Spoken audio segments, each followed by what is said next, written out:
So Robert says, please comment on the dictum, it's not necessary to solve problems, only to understand them. When you understand them, they solve themselves naturally.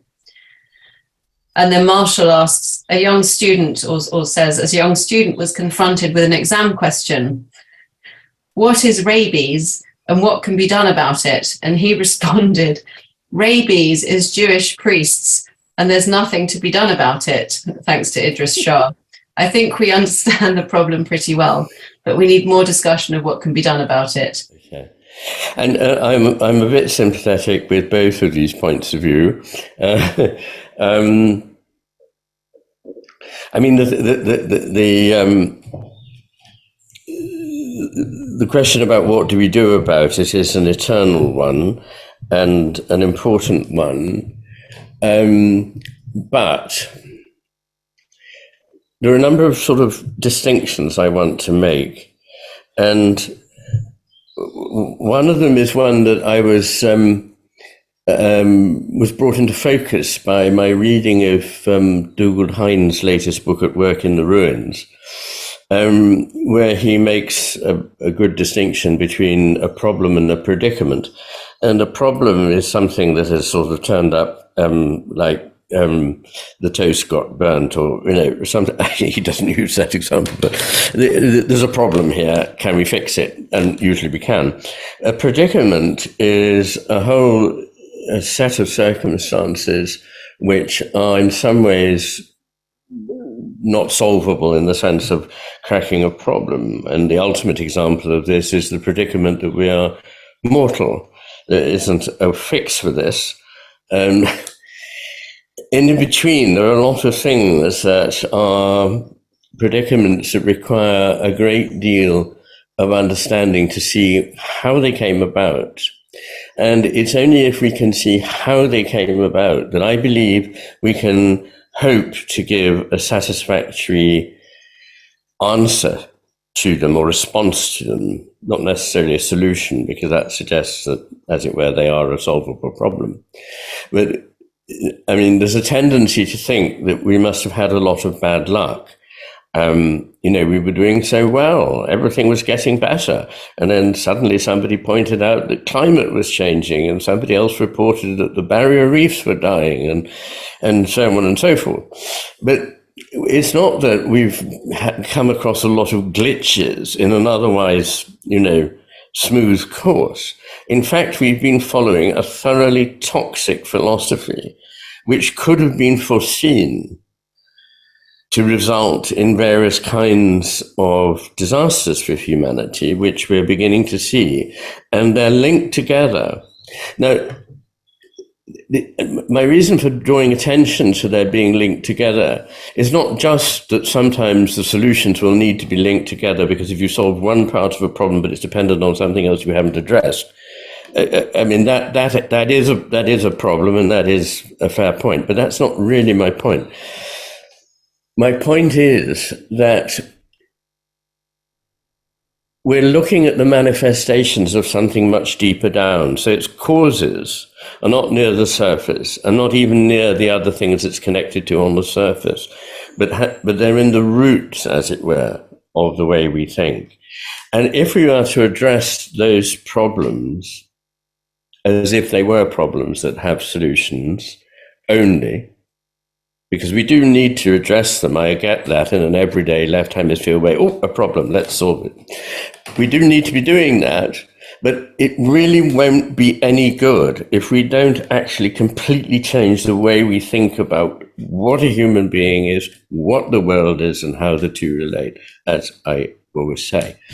And I really do mean that we could solve these problems, so to speak. I mean, I don't think we can in that way, but if we could, it would be no good. We might as well forget it, because we would still be the same greedy, self-centered, isolated, narcissistic, demanding people that we are.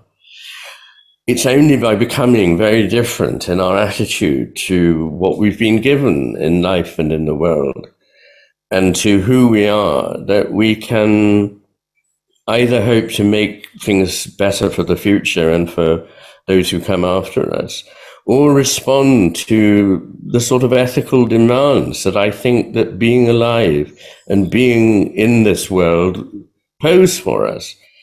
I've increasingly become insistent that the things that we do, the way we attend and so on, are really moral acts, and that we cannot separate ourselves from the way we think, even by cutting ourselves off physically and isolating ourselves, because we're part of something, and it's addressing that is A, most likely to produce that future that will be worth having, but B, whether it has such an outcome or not is really the only human thing that we can do. In other words, there is a duty laid on us, which I could say that it's something to do with the divine, with the sacred, or with simply the beauty of the natural world. But I think all of these phrases are ways of trying to reach something that probably we're all aware of inside us, that we need to respond humanly to this crisis. I sometimes use images from Tarkovsky, because I think he's absolutely supremely great filmmaker. And in his extraordinary Solaris, the Russian Solaris that was made in, I think, 72 or 74, not the American Solaris that was made about 25 years ago, completely different things. In that film, he says of somebody, in human circumstances, she acted humanly, or he acted humanly, I can't remember. But that phrase, as soon as I heard it, stuck with me 50 years ago. And I think that that's a very important point. So when we talk about, solutions, we do. It's always a bit that I find a little unsettling, because there are plenty of government departments that will be, in a way, addressing problems, probably getting them wrong, like reforming the educational system, trying to limit emissions and so forth. All these things are very worthy goals and so forth. But if you bring it down to just those things, then you've missed really the whole point that my life's work has been about. So I do get to be a little bit sort of wary about, so what do we do now? I mean, I understand the need to do that. But really the first thing to do is to say, but that's a left hemisphere response to this. What I need to do is to engage my right hemisphere with the fact that there is an existential crisis here, that whether or not I can, quote, solve it is a challenge that needs to be addressed, and without addressing it, we won't be fulfilling our humanity. And so to come to the other question, if you understand the problem, the solutions provide themselves. To an extent, I very much do like this, and it's something that I have said, in other words, many times, which is that the first thing to do is to understand what is wrong. And I sometimes use the homely example that comes to me from psychiatry, that people come to a psychiatrist with their problems, of course, and very often, after allowing them to talk for an hour and a quarter, you know more about them, as they sometimes say, than anyone alive, their partners, their children, their parents, or whatever. And you've got a pretty good idea from experience what things they need to do differently. But it is fatal to say them at the outset, because they're not ready to hear those things, because they don't seem like the sort of solutions they want. And so what you need to do is wait and guide them, if you possibly can, to the point where they can see for themselves what at the root is wrong with the way they're thinking and behaving. And when they see that, you don't have to tell them, so you do this every day, you must not do that, because they kind of know it. And also, because they know it, the motivation comes from within rather than from without. This is something I must do today, like doing my exercise or whatever. And it also is open to them being able to think of things that I can't think of. So the solutions, as it were, are now no longer closing down, but opening up again. And they will see things that, yes, I hadn't really thought of that, but probably that is a very good insight, that if you were not doing something or other, then you might be in a better position to handle what is troubling you.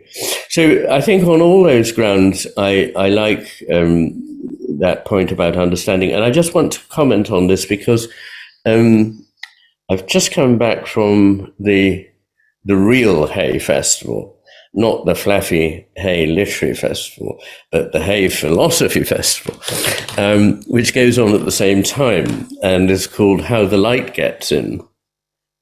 A rather nice expression for me because, of course, it's through the cracks that the light gets in. And it's a philosophy and music festival. But at it, I did a number of lectures and debates, which were fascinating. And the last one was a talk with Rowan Williams, just the two of us. And it will be being put up on the net eventually, probably not in very long. But in it, we talked a lot about the nature of knowledge and what we mean by knowing something. And we talked mainly, I think, in terms of the difference between knowing a fact about something and knowing from experience.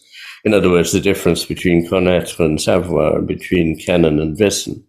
And in pretty much every other language, there's an example. Rowan happened to know, of course, the two words in Welsh.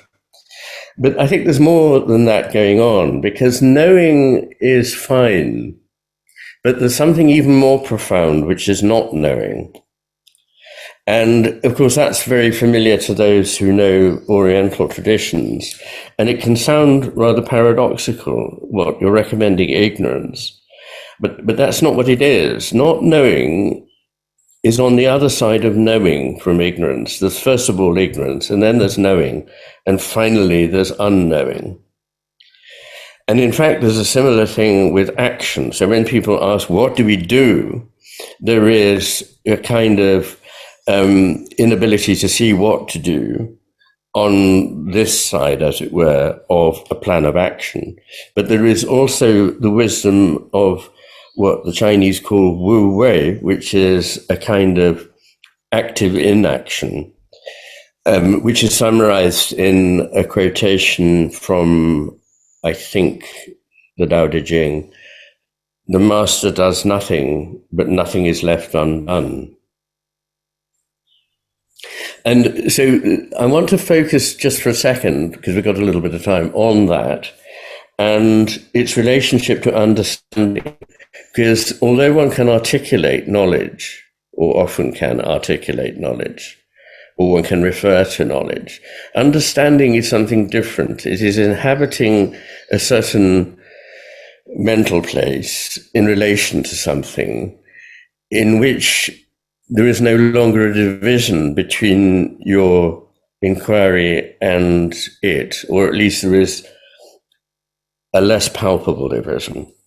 And that is something that we seem to have lost out on through our constant obsession with data, which is not even knowledge. I mean, data and information are what we want. And then, of course, there comes knowledge, which is a way of putting that into a context and putting it together with everything one else knows. And then there comes understanding, and probably wisdom is the unknowing phase, which often involves paradox, and which is probably something else that we will be talking about and relates to this business of not knowing in that straightforward way. So perhaps that's enough on that question. But two questions, very good ones. Thank you very much.